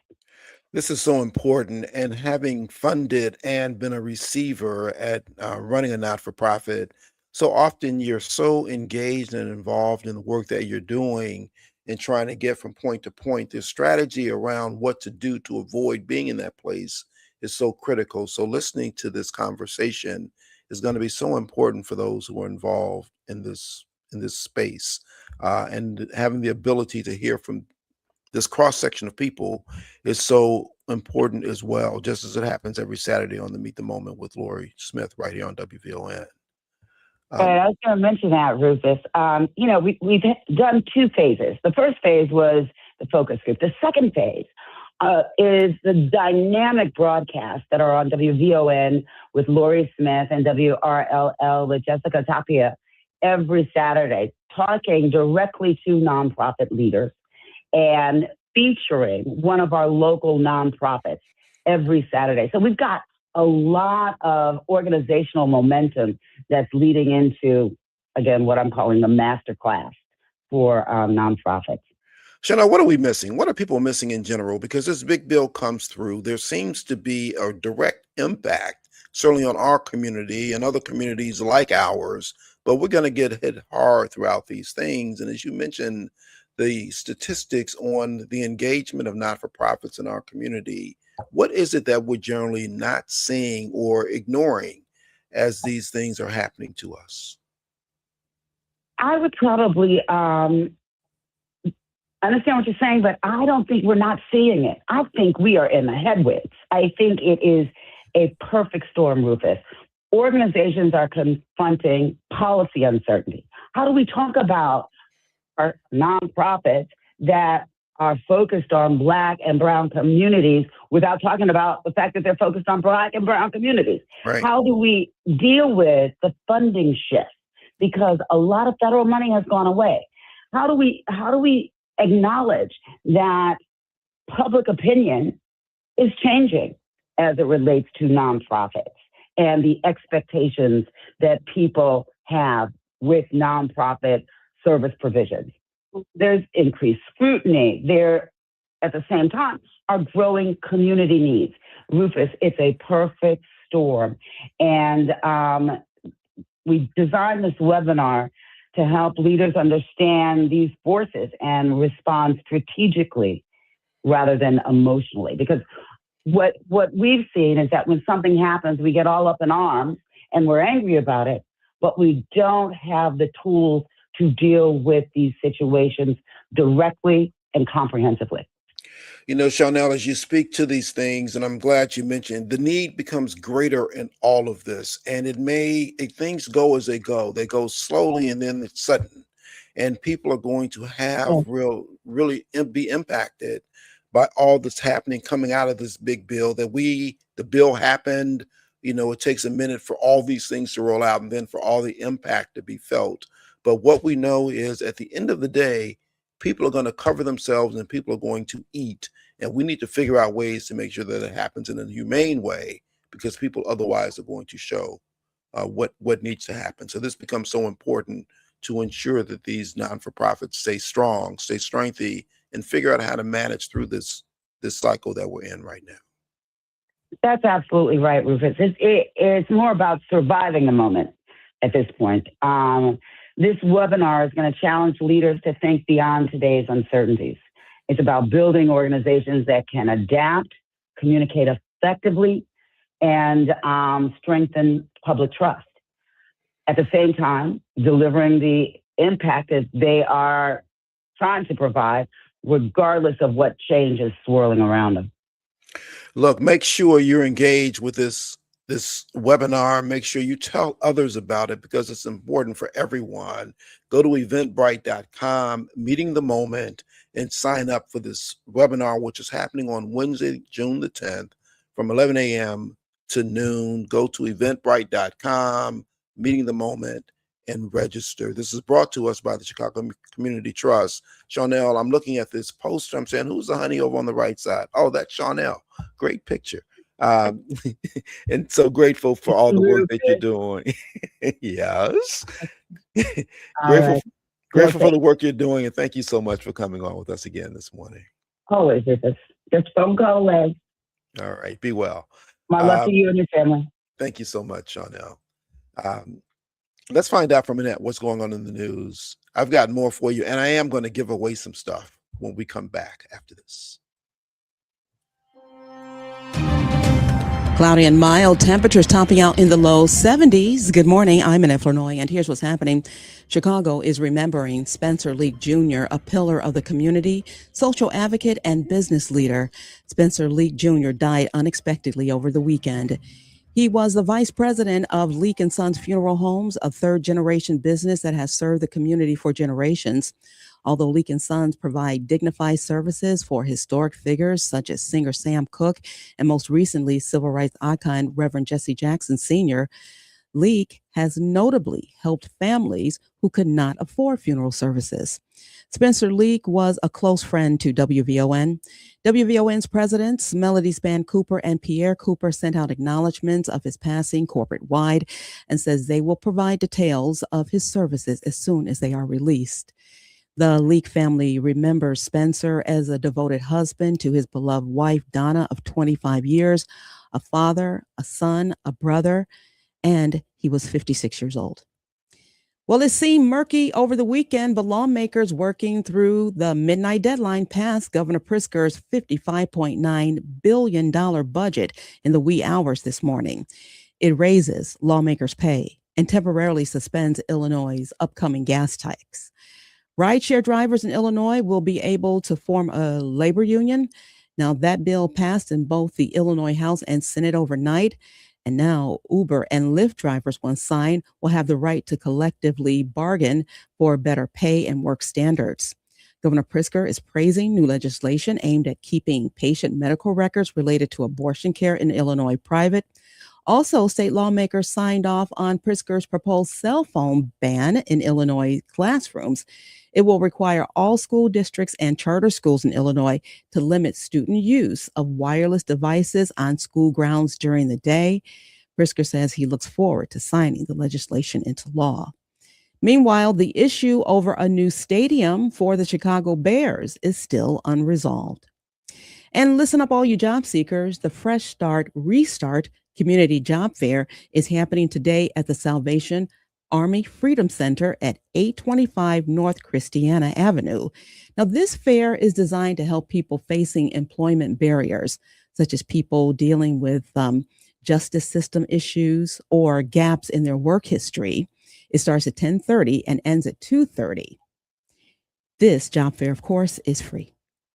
That's a look at our news now on 1690 WVON. Traffic and weather up next. WVON News Time, 8:34. Tuned in to your favorite WVON personalities on Facebook Live? Don't just watch, like it, love it, share it. Every click helps us grow the conversation and keep the community strong. So remember, like it, love it, share it, Chicago. Maria Pappas with Black Houses Matter. We're up to way over 400 million here. Yeah, giving money back. How about that? People in Bellwood got 10 million, Broadview 6 million, Burnham 3 million, South Holland 17 million. The city of Chicago's up to $190 million that we have given back to African Americans. Who does that? Nobody does that but WVON. Cook County Treasurer Maria Pappas with Black Houses Matter, Monday mornings at 11:30 a.m. on the Talk of Chicago, 1690 WVON. You never know who's going to stop by WVON. None other than Valerie Jarrett, the president of the Obama Foundation. Valerie, welcome back to WVON. Rufus, good morning. It's such a pleasure to be with you, and you know I love your audience. This morning, joining us is none other than Joyanne Reed. Thank you so much. Good morning. Good morning. Leader Jeffries, good morning and welcome back to WVON. Good to talk to you, good brother. Good morning, Rufus. Great to be on with you. We are the Talk of Chicago, 1690 WVON. This report is brought to you by Dairy Queen. For crunch time and no time, get the DQ chicken strip basket with 4 seasoned 100% white meat chicken strips served with fries, Texas toast, and DQ signature country gravy. Get it delivered in a DQ app. Happy tastes good at participating locations. WVON traffic and weather now. Well, we're still looking at about a 20-minute trip along the inbound Ryan from 95th Street into downtown. As you make your way along the Bishop Ford, still stop and go right around 103rd Street and slow all the way in. Otherwise, Bishop Ford looks good. Tuskegee Airmen Memorial, nothing major there. If you're on DuSable Lakeshore Drive, you're still looking at about an 18-minute trip in from 67th Street to Jackson. Slowest from 18th to Monroe. Hollywood to Monroe, we're seeing some stop-and-go traffic from Belmont to the Oak Street curve. The Stevenson, still just about 46 minutes from I-355 to DuSable Drive, outbound 40. The Eisenhower just bumped back up to 55 minutes from Thorndale to the Burns Circle, that outbound trip at 45. And the Kennedy, still just about 42 minutes from O'Hare to downtown, getting to the airport, now a 40-minute trip. Taking a look at our weather, on the cloudier side today, temperatures topping out somewhere in the low 70s. Tonight, the National Weather Service says 53. We're up to 60 at O'Hare. It's 60 in Jeffrey Manor and 60 degrees here at the Talk of Chicago. That's a look at traffic and weather now. I'm Annette Flurnoy on the Talk of Chicago, 1690 WVON. Keep your eyes on the road and both hands on the steering wheel. We will not be held responsible for any accidents. It's the WVON Morning Show with Rufus Williams on the Talk of Chicago, 1690 WVON.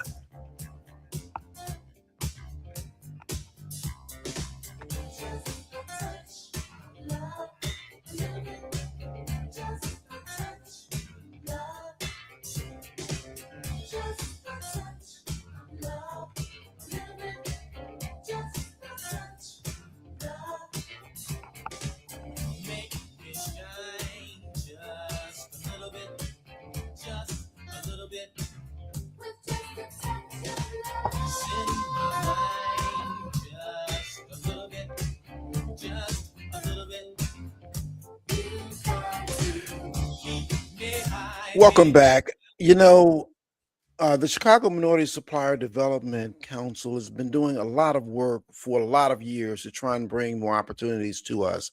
I'm happy to be involved with them on the speaker series that we've been doing, with another one coming up later in the month of June 25th to be exact. But we have joining us this morning Anita Hagan to talk about some of the other things that they've got going on, something that's happening real soon that will really benefit us. Anita, good morning and welcome to WVON. Good morning, Rufus. Good morning. Good to have you. The top of your day. This is, you know, we knew it was going to be good before we were done, and thanks for joining us to help it. I said this is the Badass Women Day. So talk with us about what's coming up with CSMDC. Well, what's coming up is a great opportunity for our small businesses to connect with decision makers. On June the 11th, Wind Creek Chicago Southland and Chicago MSDC has put together an outstanding opportunity for our MBEs. We're titling it High Stakes, High Impact Casino Summit. And the purpose of it is to create direct, meaningful access between minority-owned businesses and major buyers in a way that leads to real opportunities and not just conversations. We have over 10 casinos with their decision makers represented under one roof. And at the core, the event is designed to open doors for procurement, increase visibility for small businesses, build strategic relationships, strengthen small businesses to small businesses, because we feel like this is the opportune time for all of our MBEs to partnership together and helping businesses team up and expand capacity and pursue larger contracts together. Educate and align suppliers with buyers' needs and drive economic impact. And all this takes place June the 11th at Wind Creek, Chicago Southland, 17300 South Halstead. Check-in is and continental breakfast is from 8:30 to 9:30, and the next exchange is from 9:30 to 1. And topping all of it out, to continue connecting businesses, we have a reception with entertainment from brand bakers. And all this can be found out at www.highstakescasinosummit.com or you can email us at events@chicagomsdc.org with any questions that you may have. You know, Anita, so often when we think about this industry, when we think about casinos, we think about them as places to go and get immediately wealthy. But there's also a lot of money that's spent and a lot of money that's going around in these casinos to really help make them work. So the opportunities that are being brought forth for minority corporations, companies to get in and be part of the business there is really important. What are some of the kinds of businesses that you see that are going to benefit from this summit? We will have, you need promotional items, transportation, plumbing suppliers and contractors, general contractors, window cleaners, HVAC suppliers and contractors, electric suppliers and contractors, and people that have restaurant equipment maintenance, and including also IT. You would think that some of those would not be dominant, but they are, and they definitely are looking for opportunities. Do you need to be registered with the CSMDC in order to participate in the summit? No, you don't have to be you don't have to be certified with Chicago MSDC, because what that does is allow us to entertain you as far as getting you certified with Chicago MSDC. We will have representatives on hand to assist you with any questions that you may have. The summit is really important. It's June 11th at Wind Creek, Chicago Southland Casino, 17300 South Halsted Street in Hazel Crest. As Anita mentioned, continental breakfast from 8:30 to 9:30, and then the summit itself from 9:30 to 2:30. Anita, take a moment and talk about CSMDC, the whole process, what takes place there, and why certification actually, while it's not necessary to be part of the summit, it's good to have for a whole lot of other reasons. Talk about that for a bit, if you would. Okay. With Chicago MSDC's mission is to certify, develop, and connect and advocate for minority suppliers by creating substantiable and profitable relationships between minority businesses and the major buying organizations. We feel that by you being certified, what that does is allow the corporations to know that someone has actually vetted your business and that you are able and capable of doing exactly what you stated that your business is capable of doing. And so therefore, that kind of opens the door for you to be able to come in and speak to these large corporations in a matter of being able to, submit and take care of anything that you need to. One of our listeners is asking whether or not this will be veteran friendly. Do veterans get any greater opportunities from these summits or from opportunities with any of the major corporations that you deal with? I'm glad that question came up, because it is a great need with all of the casinos for an opportunity for veterans to participate. They are strongly looking for veterans' participation in all of those areas that I stated. Fantastic. The High Stakes, High Impact Casino Summit, then, all the reasons and all the things that people come through and do it. It's happening June 11th, again, at the Wind Creek, Chicago Southland Casino. How is it, Anita? Talk about how the other casinos are engaging in this process as well.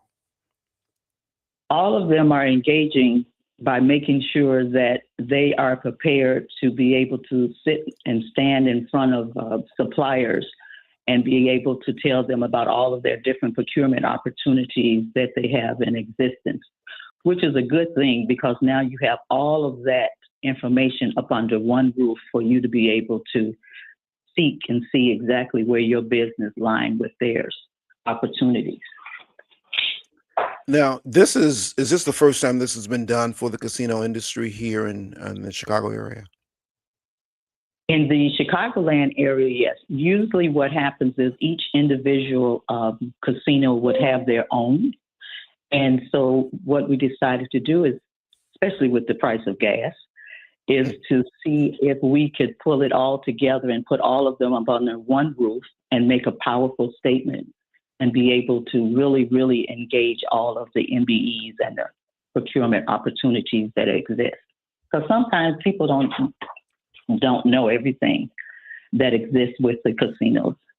And what is also good is the fact that we will also be doing MBE to MBE, whereas small businesses connect with small businesses so that they can also continue to strive together.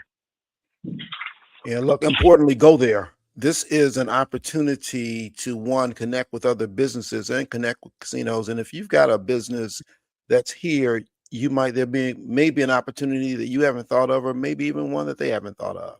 So be sure to go and engage and connect. Again, it's happening at the Wind Creek Chicago Southland Casino, 17300 South Halsted Street, from 8:30 to 2:30 on the 11th of June. Do people need to register, Anita? And if so, how do they do that? Yes, they do need to register. They can go to www.highstakescasinosummit.com, or if they have any questions, they can email events@chicagomsdc.org. Fantastic. That's Anita Hagan. She is a Senior Director of MBE Services and Events at the Chicago Minority Supplier Development Council. Anita, thank you so much for all that you all do, and thanks for coming on this morning to talk about it. And thank you, Rufus, as well. And our condolences is with you and your family. Thank you so much for that. I appreciate you. Hey, folks, look, WVON is your ticket to the Chicago Blues Festival. If you are the third and ninth caller right now at 773-591-1690, you win a pair of tickets for Friday, June 5th in Millennium Park as Alligator Records celebrates 50 years of the blues, featuring Ronnie Baker Brooks Live. Keep listening. Callers number, 3 and 9. If you're caller number 3 and 9, 773-591-1690, you win tickets. We'll be back right after this. Catch Reverend Al Sharpton online at WVON.com or on the WVON app. Just click the Al Sharpton banner. Tune in every day at 12 noon for your daily dose. And if you miss it, catch the overnight replay from midnight to 3 a.m. We're keeping it real with Al Sharpton on WVON 1690. Reverend Al told you personally, keep it real. Keep it real. Keep it real. Calling all nonprofit service providers. If you are an executive director, CEO, or development or program director of a local area nonprofit, this one's for you. Meeting the Moment is hosting its first webinar, Big Bill, Big Impact. What funders need to hear from you to avoid service disruption. Taking place Wednesday, June 10th from 11 a.m. until noon. This virtual session will offer participants direct insight into how funding decisions are being shaped and the critical role communication plays in influencing your outcome. We are convening leaders across government, philanthropy, and research to discuss funding priorities, frontline fundraising realities, and how you should be communicating to keep those resources flowing. Hear from Illinois Congresswoman Delia Ramirez, researcher Xavier Ramey from Justice Informed, Monique Jones, CEO of Forefront, activist and former CEO of the Knight Foundation, Sol Flores, and Chanel Ritchie of LL Communications. It's an action-packed hour of information that will help you navigate this critical time for nonprofits and provide you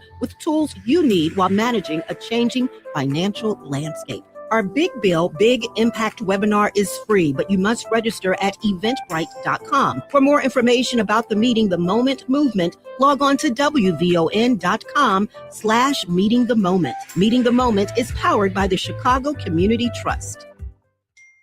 Why'd I go to the doctor? Working on the farm, my heart kept skipping a beat. I didn't think much of it, but my daughters made me get checked out. Turns out I have atrial fibrillation, which increases the risk of stroke about 5 times. Symptoms like irregular heartbeat, heart racing, chest pain, shortness of breath, fatigue, or lightheadedness can come and go. But if it's AFib, the risk of stroke remains. If you have symptoms, contact a doctor. I'm so glad I did. Visit notimetowait.com. Sponsored by Bristol Myers Squibb and Pfizer. This is the story of the one who keeps multiple buildings running smoothly day after day. Plumbing that flows, HVAC that hums, cleaning supplies that keep surfaces sparkling. That's why she counts on Granger. With easy reordering online and 24/7 support, Granger helps her keep the products she needs on hand. So shelves stay stocked and buildings stay ready. Call 1-800-GRANGER, click Granger.com, or just stop by. Granger, for the ones who get it done.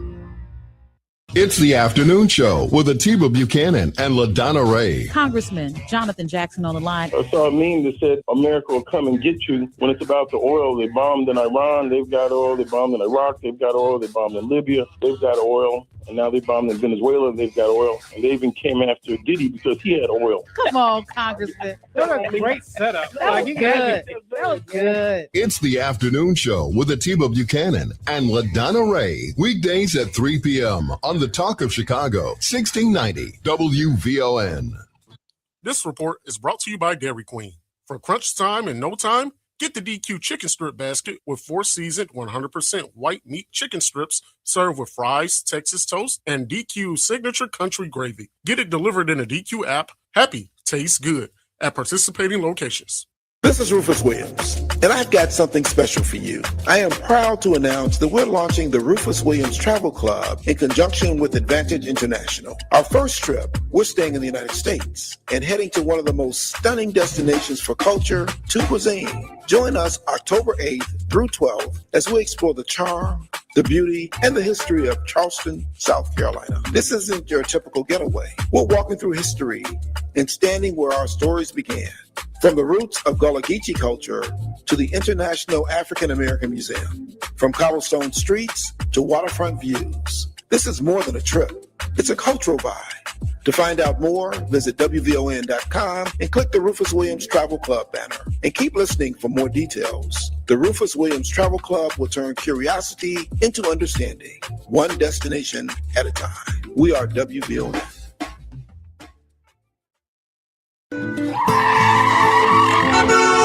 WVON traffic and weather now. No changes in your travel times on expressways, but we do have some major updates of what's happening on the CTA Green and Orange Line trains. Right now, the CTA Green Line train is shut down in both directions between the 35th Bronzeville IIT stop and Roosevelt Road. That's due to an earlier train fire. Also, the Orange Line is shut down in both directions between Halstead and Roosevelt Road. Taking a look at your weather, we're seeing some gray skies this morning. The National Weather Service says a pretty mild day in Chicago as temperatures top out right around 70, tonight right around 53. Currently it's 61 at O'Hare, 61 in Thornton Township, and 61 degrees here at the Talk of Chicago. That's a look at traffic and weather now. I'm Annette Bernoy on the Talk of Chicago, 1690 WVON.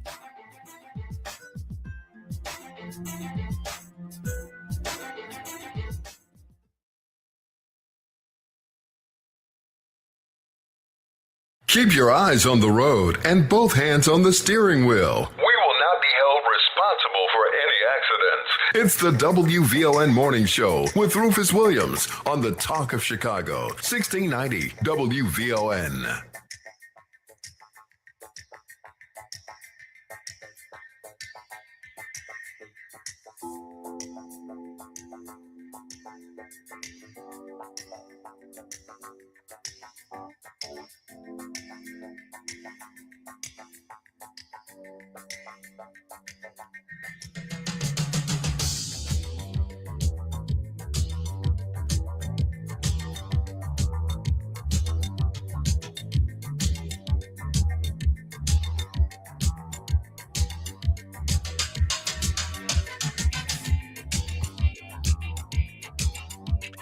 Welcome back. So, Titus, we're not going to get out of here without talking about Game 7 and what's coming up on Wednesday. But first, Madison Keys is still playing in the French Open. Her match is going on now.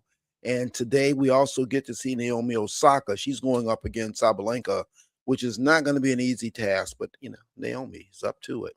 And Big Foe pulled through his match on Saturday, and he plays again today as well. So keep your eyes open on the French Open. We still there. Game 7, Titus, what did you think?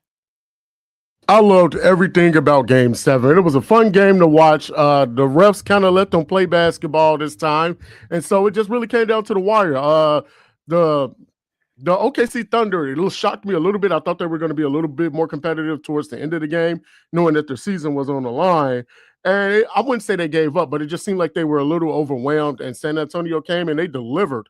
Wemby had a great game. I love Dylan Harper, Ron Harper's son. He's a great player. Yeah, it was a lot. I mean, it was a really, really good game 7. So I'm happy for the Spurs. They're going to the NBA Finals for the first time in over 10 years, and it's a rematch of the 1999 finals. So this is going to be fun. Look, and no matter what happens, there is a black head coach who is going to win an NBA championship this year. That is true. So that's one. So if there was no reason, in both of these cases, because, we don't have the Bulls, I wasn't all in for anything, but I love black, and that's what we got. So I think Wemby took somebody's heart away in game 7. They just supposed to guard him and didn't show up. Yeah, I mean, he was hitting everything from floaters to layups to dunking on people. It was just perfect. He had a couple clutch threes that looked like Stephen Curry, but taller, which was amazing for his height. So yeah, it was a really good game, and New York definitely has a lot to prove being the underdog now in this series and going into San Antonio on Wednesday. So we'll see what happens. Yeah, it was. I'll also say this, and I saw it in game 7. The MVP of the league this year, he did step up. He scored 35 points, some of them even over Wemby. I mean, I saw him just do some things that were pretty impressive as he tried to pull his team through in this game, but he didn't have enough help. And to your point, Dylan Harper and the others on the Spurs they just showed up, and it was really really fun to watch and good to see. And no matter who won, it was going to be great. But it was a really, really good contest. Really, really great to see. Yeah, this was definitely my favorite series of the playoffs so far. And it really didn't disappoint. Game 7 was great. It sucks for OKC because Jalen Williams being out, they weren't at full strength. Right. But I mean, any given Sunday, you never know. So it sucks for OKC. But hey, we'll see you next year. Welcome to Cancun. Yeah, that's the way it works. Which every time these things happen, it just shows how great the Bulls were and the Warriors to continue to win championships, because it's hard to repeat. And OKC, even though they came in as the favorite and looked so dominant until this series, this is why you play the game. This is why you play the game. And I should also tell you that Titus, I went to a White Sox game on Saturday. How was that? This is what I learned. One, go early and get all your socializing done, because I honestly have to tell you, I don't know how much of the game that I saw. I was sitting and we were talking a lot. A good friend, Crystal, was there. We chatted with her. A bunch of the Noops were there. We took pictures with them. The Qs were there. Actually, it's one of the brothers of Omega Psi-Phi, who was the head of the Chicago National Panhellenic Council, and we talked about what the Divine Nine needs to do to really press on the issues of the day, really lead the way with voting, not only registration, but getting people to the polls. So yeah, we enjoyed the White Sox win. We were in the way of, I got yelled at for standing up too much, as did a bunch of us, because that's what we were doing. But it was a great day to be out there. It was good, and I was happy to go out to enjoy some of the nation's pastime. Now, I do have a question for you. So I know that you went to the game Saturday. It was a great win by the White Sox, but I do have a question. Did you go to the section where everybody has their shirt off and take your shirt off? You didn't see these guns I was showing like Big Foe did when he won, Titus? I missed it. No, man, I kept my shirt on this time. But next time I go, maybe. Next time I go. Okay, good. I'll be there with you. All right, maybe we'll start our own section someplace. Look, folks, I am out of time. Titus, we have some winners of the Blues. Tickets, right? They are Hugh Boswell this morning and Alan Mays. They will be going to the Blues Fest this upcoming Saturday. It's going to be fun. It's going to be real. Make sure that you're out there. Folks, again, I'm so grateful to all these wonderful women who joined me this morning. Dr. Dahl, Shawnell Ritchie, Anita Hagan, and to Richard Townsend, who came in to talk about some of the work they're doing and the challenges they're having really getting some more things done over in Lawndale. Grateful to all of you. I will not be here tomorrow. Abdul is going to sit in my spot. I'll be back with you on Wednesday. Annette, we didn't get a chance to chat, but we'll do so on Wednesday. I always appreciate you and what you bring to this broadcast. And Titus, thank you for keeping all these things together. We know it's a chore, particularly when I'm not there. It's a chore when I'm there. It's just a chore. And you handle it magnificently. So appreciate you for that. Thank you all for all of your notes and all of your condolences that you sent to me. And we're continuing to send out and pray for the family of Spencer League Jr., the family, hell, all of us, because we're all his family, because he's been there for all of us. So continue to keep them in your thoughts and prayers. And I will ask you, as I always do, as you go through the course of the day, you will come across people who are dealing with things that you know absolutely nothing about. So please, please be kind always. And with that, Annette, tell us what's in the headlines, and T-Dub, take us home. Cloudy and mild, temps back in the low 70s as we usher in a brand new month on this Monday, June 1st.